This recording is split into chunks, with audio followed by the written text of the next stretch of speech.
Hi there, I'm Jim Dodson, the Florida Bike Guy. I'm an injury lawyer in Clearwater, Florida, but representing cyclists across Florida. So, how do you respond to aggressive drivers? Um, there's been a number of incidents in our local area, the most recent one being in Sarasota, that was reported by ABC and News and also on Facebook. My friend Kirby Beck alerted me to the ABC News article uh, about a situation. This was a couple down in Sarasota who were on a regular ride, and a very aggressive driver came up to them. They felt extremely threatened. The driver pulled around them, stopped in front of them, risked a collision with them, uh, really put them in peril on the road in their view. Fortunately, they had a video camera. They recorded the whole thing and went to the police with it. So from what I could read in the news report, the absolute right thing to do. I was appalled, quite frankly, disappointed, but not totally shocked at the response of the police. So on two fronts here, the news report indicated that on the scene, the highway patrolman basically took the position, well, there's no bike lane here, and maybe if there's no bike lane, you better off ride on the sidewalk. Wrong. We have the right to be on the road, and that is not the right advice. Um, Actually, it really typical of a lack of understanding by the police of cyclists' rights, of the responsibility of the motoring public. We have a right to use the road. They have a responsibility to avoid endangering us. But what also bothered me was they took the video, and I have not seen the video, but they took the video to the Manatee Sheriff's Office, and the response from someone was it wasn't criminal and didn't seem all that bad. So I want to applaud them for taking those steps because I think that's the right thing to do. And I'm going to give you a couple of suggestions that I think might be helpful as we kind of evaluate the situation. I think most of us would agree that when we're riding, the vast majority of our interactions with cars are positive. I mean, rarely do I have a situation where someone intentionally or even negligently causes me to really be anxious about my position on the road. I think it's a little bit like airline pilots. They say that it's hours of boredom interspersed with seconds of sheer terror. I think that's what our bike experience should be like, if in the sense that unusual or aggressive incidents ought to be unusual, and I think they, for the most part, they are. But what do we do about those situations that are so noticeable? They sort of remind us to. We also kind of overlook all the great interactions we have with cars and just remember these terrible situations that occur. So I think the thing that we need to remember is that we have to always assert our right to be on the road. We have a combination of kind of being assertive of our position. At the same time, we have a responsibility, number one, to be safe, to be defensive, and at no time should we ever get aggressive. All right. I think what's happening in our politics sometimes happens on the road as well, and we don't want to respond in kind. Responding in kind only escalates the situation. I was a prosecutor for 5 years back in my early life, and I've learned from those years of handling situations like this that escalation on the road, no one wins, particularly us as cyclists. I think the point of every encounter like this has to be a de-escalation. And it requires, especially guys, me included, to kind of fight that initial impulse is that you're ticked off and you want to do something. I think we have to just resist that impulse because generally nothing good comes out of it. I think that, I always tell people you're never going to win an argument with a police officer on the road. They have handcuffs and they have a ticket book. Um, Police officers always circle the wagon, even when they're in the wrong. They tend to circle the wagon. I've seen this countless times in my years as a prosecutor.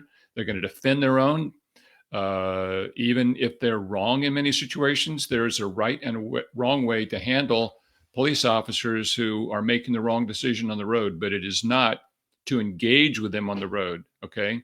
It's yes, sir, no, ma'am. You can state your position, but if it's not going your way, there's no point in escalating that argument. So the same thing applies to an aggressive driver.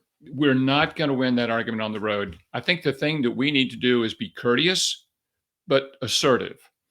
Courteous when you can. It shocks them. They don't know what to do. They want you to regress. They want you to respond aggressively, so it justifies their thinking that you're a jerk, that you shouldn't be there, that they're right, you're wrong. In my personal view and my experience of life, I think we want to de-escalate by being courteous when we can. We don't want to be patsies. We don't want to be pushed around, but we also don't want to escalate. I think a lot of people, and I've never ridden with a computer with a camera. I think I'm going to start riding with a camera, only because I see enough of these situations that I think it's very helpful to have it. If you're going to do something about an aggressive driver, the first thing we have to have is a description of the car, the tag, and the driver. The best way to do that is with a video. Videos are the best evidence, and you can play it at will with the police officers, and it doesn't have a memory problem like you and I might have, because we're not typically riding around on our bikes with a pen and a pad of paper to write a tag number down. When you get a tag number, when you get a video clip like this, just like this couple did in Sarasota, I think it's the responsible thing for us to do is take it to the police office, go over it with them. In my personal view, law enforcement needs to support us. There is a big gulf, unfortunately, between the attitude of law enforcement and cyclists. I think sometimes because they view us, like some of the motoring public does, as sort of like people that don't obey the rules. We all have to work to kind of dispel that. That's the subject of another video, perhaps. But I think the right thing to do is to take that video to the police and give them an opportunity to do the right thing. If they do nothing more than to drive out to the person's house, confront them and say, hey, listen, I saw this video. You do this again, we're going to arrest you. That would be a great way to start. There are crimes that are committed.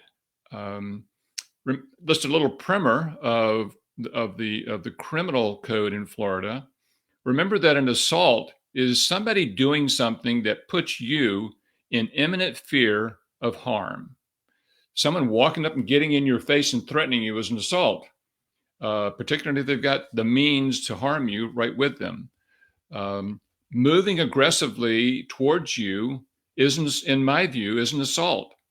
If they're in a vehicle at the time that they do that, and this, criminal code is all based on shades of degree. Is a foot enough? Is it 2 feet enough? It's all shaded by the facts of each individual case. But when someone's driving a motor vehicle and they swerve that vehicle at you, depending on how close they are and the proximity and what have you, that can be an aggravated assault. That's a felony. Okay. If they make contact with you, that's an aggravated battery. That's a second-degree felony. That's a 15-year in prison felony.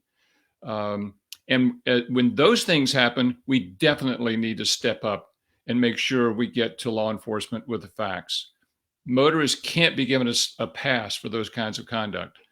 I think one of the things that I would consider doing I had an incident as someone brought to my attention last year over in Lakeland, where they have these rock haulers going up and down the road, of a truck that was passing a group of cyclists too close. They did it once or twice. The second time they did it, they got the tag number and the employer's identification information and the truck number. And all they did was call the employer and say, this driver on this day passed us, and it's the second time that it happened. And you know what happened? It never happened again. Employers are very sensitive. They don't want the liability. They know if that driver hurts somebody, it's going to be them. And the employer does not want the liability. There's a lot of employment vehicles on the road, from vehicles that are regular cars to rock haulers and delivery trucks and what have you. There's a difference between drivers who are just dumb, thoughtless, inattentive, and those who are frankly aggressive and rude and trying to make a point against cyclists. and you don't know who you're dealing with when you're on the bike that day. It's a big difference between someone who's inattentive and someone who's a flat out sociopath. So we don't know who's behind the wheel and what we're dealing with. We always have to keep that in mind before we kind of get that temptation to escalate the situation. One of the things that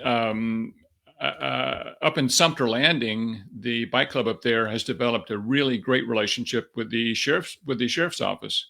And whenever they have a situation with a motorist or any issue with an issue on the road, they have someone that they can go to in the sheriff's office that will tell them how it can best be handled. I think that's a great thing for our clubs to do, is find that person in the sheriff's office, in the police department, who will at least give you an ear. And if this person believes that what you have addressed to them needs action, they'll know who to take it to. Now, when you walk in off the street with a video or something like happened down in Sarasota, and you just talk to the desk guy, this is a person who may be injured. He's on desk duty for 2 weeks. They have little interest other than clearing the phones and getting people out of the lobby to the right person. It's not the same as knowing a person, having a relationship through your club with an individual at the sheriff's office or the police department that you can take a problem to and let it be known, so that you can, it's we're educating them and they're helping us, and they need education as well, because there is a lot of misunderstanding by law enforcement and a lot of prejudice out there against us. We all know that. So unfortunately, there's no silver bullet in these situations. I've outlined 7 things I think might help. I think I have a lot of hope for us that as cycling continues to grow, there's more and more people on the road. As e-bikes become more and more prevalent, there's going to be more and more cyclists on the road. And good behavior by cyclists creates better driving behavior by drivers. And it's a very synergistic relationship that we should be developing. So a couple things before we end. We are announcing the winner. We had a contest. I want to thank all those. We had a lot of people who entered to vote for the Bike Club of the Month. We're going to announce the Bike Club of the Month later on Facebook, but we do have a winner for those who made an entry. And we're giving away this really cool Night Rider. This is 1,000 lumen bike light, front light. And it's a rear-facing taillight as well. So this is the prize we're giving away for those of you who entered. We're going to give that to Stephen Cavellin. Stephen, we're going to notify you today that you've won this, and we'll arrange a way to get this shipped out to you. So I appreciate everyone's entering that contest. I appreciate, Stephen. It's a great opportunity to give this to you. I'm happy to do so. Use it with. This would be a good addition to anyone's riding equipment on their bike. Also, I want to give you our offer for this particular live stream. Is this really? It's a very handy card. It's got a great caricature of me on it, by the way. But it's really what you do after a bike crash, and it's a place to capture that information that I just talked about. If you're on the road and something's happened, place to capture that information right here on this card. So we're happy to give that. This fits really well into my jersey bin, where you can keep your phone, wallet, or driver's license, insurance card, what have you. Throw this in there. It's a great addition. We'll get that out to you. Katie's putting the bit.ly link on the screen now, and be happy to send it to you. So that's it for Jim Dodson Law, the Florida Bike Guy. We represent cyclists across Florida, whether you've been injured in a cycling crash or as a passenger or a driver in a motor vehicle accident. If you need us, we're there for you. Take care. I'll see you next time. Bye.